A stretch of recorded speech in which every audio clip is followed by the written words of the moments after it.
Good day mga boss, another day, another screen replacement po tayo. Ang model ng laptop ay Acer Aspire 7 at 144Hz ang screen niya. Walang lumalabas na display sa screen niya, pero nung kinabit ko sa external monitor ay nag-display naman ang unit. Kaya tara samahan niyo ako at subukan nating palitan ng screen dahil malaki ang hinala ko na screen lang ang problem ng unit ni Sir. Simulan natin sa pagtanggal ng lahat ng screw na makikita sa ilalim ng laptop.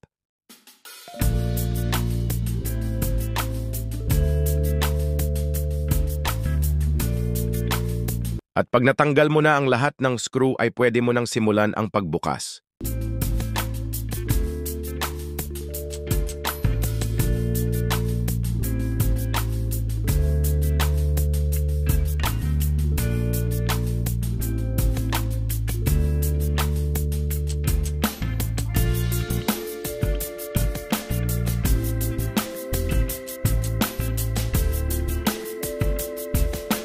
At pag nabuksan mo na ang ilalim ng laptop, ang pinaka-importante sa lahat ay disconnect mo na agad ang battery sa motherboard at yan ang pinaka-importante bago mo simulan kalikutin ang laptop mo. At pagkatapos maaari mo nang simulan, disconnect ang LVDS cable, Wi-Fi cable at tanggalin ang lahat ng screw ng mga hinges.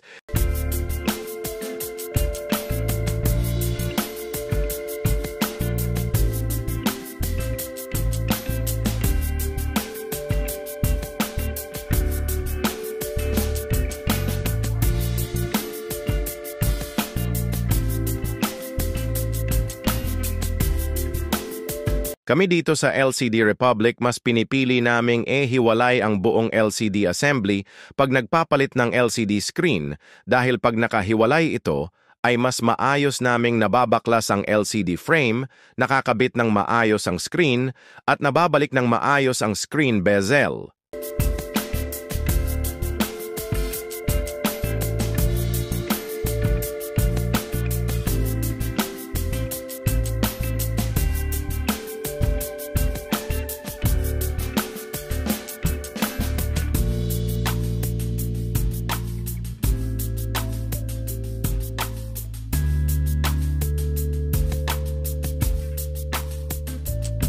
At pag natanggal mo na ang screen bezel, hanapin mo ang dalawang adhesive strips na makikita sa bandang ilalim ng magkabilang gilid ng screen at dahan-dahanin mo itong hilahin hanggang sa matanggal mo ito ng buo para matanggal mo ng madali at maayos ang LCD screen.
Bago mo tuluyang ikabit ang LCD screen sa casing, ay kailangan mo munang ibalik ang dalawang adhesive strips na tinanggal mo kanina para hindi gagalaw at aalog-alog ang screen sa loob ng LCD case at maiwasan ang madaling pagkasira ng LCD.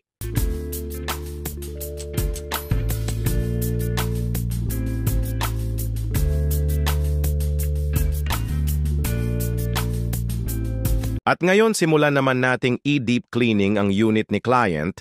Ang sabi ni client, 4 years na mahigit ang laptop na ito at nararamdaman na niya ang mabilis na pag-init ng unit at umaabot na sa halos 90 degree ang init neto.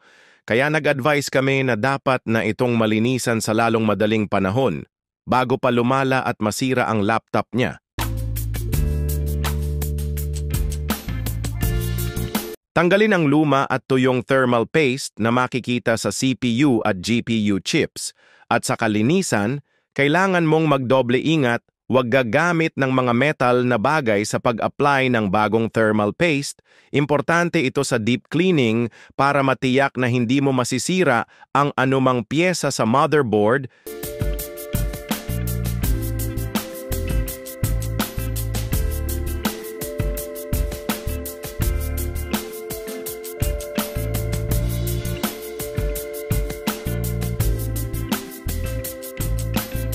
Sa deep cleaning, ito ang isa sa pinakaimportanteng parte. Ang paglilinis ng fan at ng heatsink, napakahalaga na mabuksan mo ito at malinisan para matanggal ang lahat na nakabara na alikabok o buhok sa heatsink.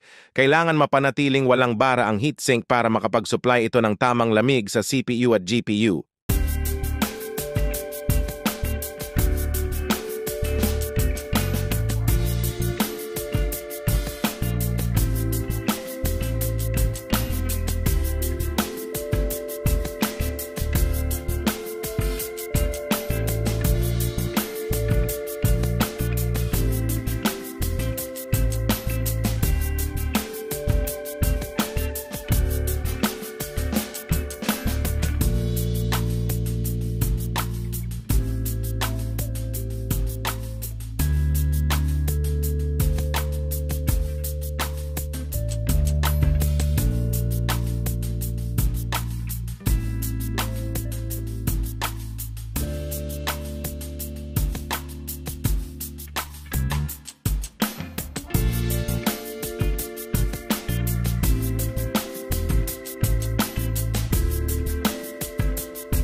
At pagkatapos mong linisan na ang fan at heatsink, maaari mo na siyang ibalik sa motherboard. Siguraduhin mo lamang na nalagyan mo na ng bagong thermal paste ang CPU at GPU bago mo ikabit ang heatsink.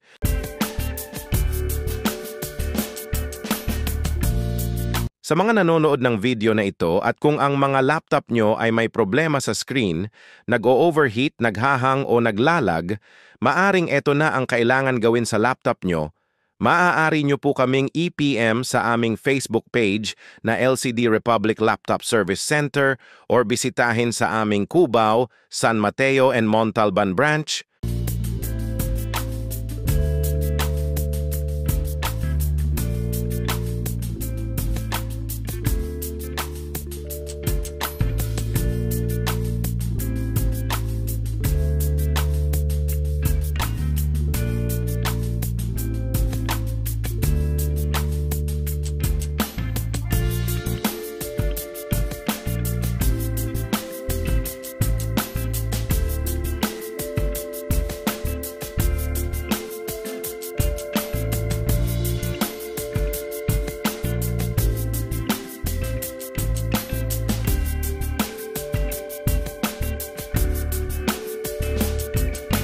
Ayan, tapos na mga boss. Sana ay makatulong ang video na ito. Kung meron kayong papalitan na screen tulad ng model na ito, salamat mga boss. Hanggang sa muli.